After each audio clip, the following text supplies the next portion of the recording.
Friends, बहुत बहुत स्वागत है आपका मेरी यूट्यूब चैनल पे। तो फ्रेंड्स, आज की इस वीडियो में हम जानेंगे कि अटल पेंशन योजना के बारे में बात करेंगे कि भाई जो भी गवर्नमेंट की स्कीम है अटल पेंशन योजना, वो क्या है क्या नहीं। तो आज के इस पूरे वीडियो में हम वही जानेंगे। तो फ्रेंड्स, आपसे एक रिक्वेस्ट है, यदि आप मेरी यूट्यूब चैनल पर नए हैं तो फटाफट सब्सक्राइब कर लीजिए, क्योंकि ऐसे यूट्यूब पे मेरे वीडियो आते रहते हैं। तो चलिए स्टार्ट करते हैं। तो उसके सबसे पहले उसके फीचर्स जानते हैं। तो अटल पेंशन योजना क्या है? अटल पेंशन योजना was announce by government of India during 2015-16 budget. तो ये जो अटल पेंशन योजना है 2015-16 का जो बजट पेश हुआ था, उसमें ये जो भी स्कीम है वो अनाउंस हुई थी। Ever since the Atal pension Yojana has enable many Indians to secure their future payment retirement. तो ये जो भी पेंशन योजना है जो अब हमारे इंडियंस है, उसका जो भी रिटायरमेंट है, उसका जो भी फ्यूचर है वो सिक्योर करती है। जी हाँ। तो अटल पेंशन योजना में क्या क्या सिस्टम है, क्या है, कैसे पैसा भरना है, तो वो सब जानेंगे। तो देखिए, fix pension by government ranging between 1000 to 5000 per month at the age of 60। तो फ्रेंड्स, ये कहना चाहता है कि आप 1000 से लेके 5000 तक, आपके जो भी 60 साल तक आपको पैसा ये भरना है, जब आपकी एज 60 साल हो जाए। ठीक है। तो 1000 से लेके 2000 भर सकते हो, 3000, 4000, 5000, तो आपके हिसाब से आप पैसा उसमें भर सकते हो। तो दूसरा है कि spouse will continue the draw pension in the event of death subscriber.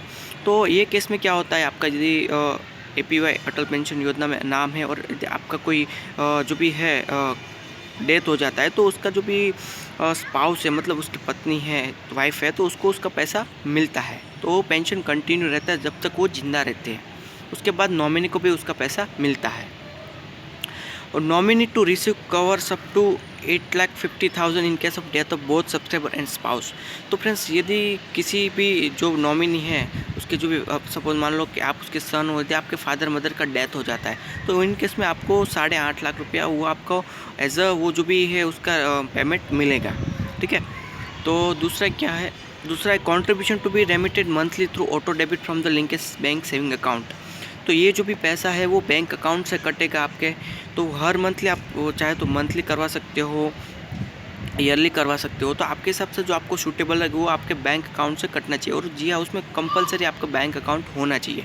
Bank account के सिवा ये पॉसिबल नहीं है। दूसरा है the government will contribute 50% of subscriber contribution और 1000 per annum which ever is lesser for periods of 5। तो इसमें 50% जो भी परसेंटेज है वो गवर्नमेंट कंट्रीब्यूशन करती है, यदि 1000 पर ईयर, और उसमें 5 साल तक वो पेमेंट करती है गवर्नमेंट। ठीक है। तो और जानेंगे कि नीचे क्या है। तो इसमें अदर फीचर्स में एग्जिट एंड पेंशन सिस्टम। तो before 60 years no withdrawal permitted except in the event of terminal disease death of subscriber. तो इसमें आप पैसा विड्रॉ नहीं कर सकते हो। तो इसमें है एग्जिट एंड पेंशन सिस्टम। तो बिफोर 60 ईयर्स तो आप उसमें विड्रॉल आप नहीं कर सकते हो। इन केस ऑफ कुछ डिजीज़ हो जाता है तो वही केस में आप कर सकते हो, बाकी उसमें विड्रॉल नहीं कर सकते हो। After 60 year pension amount as selected by the subscriber. तो आपको जो भी पेंशन चाहिए वो आप सिलेक्ट कर सकते हो। तीसरा, इन the event of death of subscriber, यदि जो भी सब्सक्राइबर है उसका डेथ हो जाता है, तो before 60 years entire corpus to be returned to the spouse and nominee. After 60 years, spouse will continue to draw monthly pension while nominee will receive corpus amount in case of death of both subscriber and spouse. ठीक है। इसमें कुछ penalties भी लगती है, but अब उसमें हमको उसका वो कुछ है नहीं खास। तो फ्रेंड्स देखो, यहाँ पे एक पूरा कंट्रीब्यूशन चार्ट है, आप कितना भर सकते हो। तो यदि फ्रेंड्स आप मान लो कि आपकी एज 18 साल है, यदि आपको भरना है 42 ईयर्स तक, तो उसमें देखो यदि आप 1000 रुपया भरेंगे तो आपका मंथली जो भी पेमेंट कटेगा वो 42 रुपीज़ कटेगा। यदि आप चाहे तो आपके अकाउंट से आपको 5000 का आपको पेंशन चाहिए आफ्टर 60 ईयर्स, तो आपको सिर्फ 210 रुपया पर मंथ भरना है। ठीक है। तो यहाँ पे पूरा चार्ट दिया हुआ 18 से लेके 42 ईयर्स तक का, जो भी 40 साल तक चार्ट दिया हुआ है। यदि आपके साल एज 40 ईयर्स है तो इसमें देखो आपको 1500 रुपया जितना राउंड फिगर जितना भरना को आ सकता है। ठीक है। तो हो सके तो आपका जल्द एज छोटा है तो फटाफट कर लीजिए, क्योंकि छोटा होगा तो ये आपका जो भी कंट्रीब्यूशन है वो सेम रहेगा 40 ईयर्स तक। ठीक है। तो अब हम जानेंगे उसकी एलिजिबिलिटी क्या है, तो उसमें कौन एनरोल कर सकता है जो भी अटल पेंशन योजना है वो। तो अटल पेंशन योजना 18 से लेकर 40 तक कोई भी अपना इंडियन सिटीज़न है वो कर सकता है। तो देखो यहाँ पे लिखा है available only to Indian citizens, और एज होनी चाहिए 18 से 40 तक, और उसका एक वैलिड सेविंग्स बैंक अकाउंट होना चाहिए। तो ये आप कर सकते हो।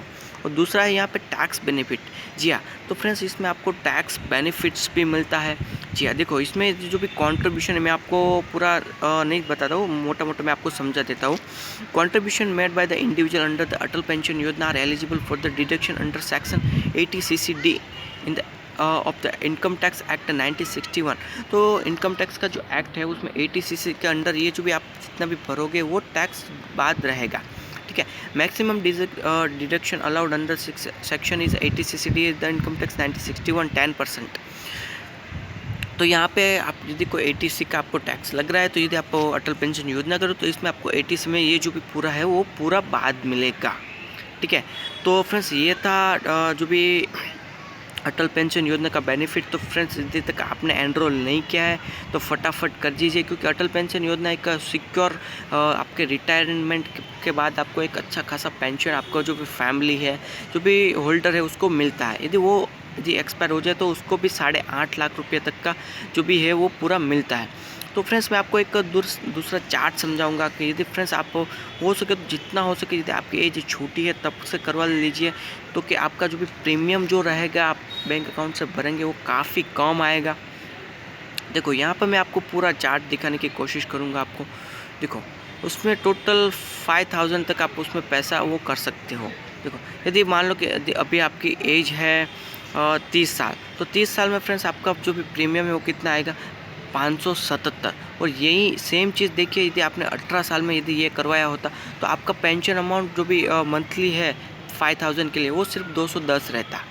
ठीक है, तो फ्रेंड्स अब से आपकी जो भी 18 से साल हो जाए तो फटाफट करवा लीजिए, ताकि आपका जो भी पेंशन का जो भी अमाउंट है वो 5000 फिक्स रहेगा, और आपको जो पैसा भरना है वो भी सिर्फ 210 रुपया मंथली भरना है। ठीक है, तो ये फ्रेंड्स यदि तक आपने एनरोल नहीं किया है तो किसी भी बैंक में आप एनरोल कर सकते हो जिसने गवर्नमेंट ने लाइसेंस दिया हुआ है एक बैंक का। तो यहाँ पे एक कोटक महिंद्रा बैंक है, SBI है, बैंक ऑफ बड़ौदा है, HDFC है, तो काफ़ी सारी बैंकों के पास उसका लाइसेंस है, तो उससे आप एनरोल कर सकते हो।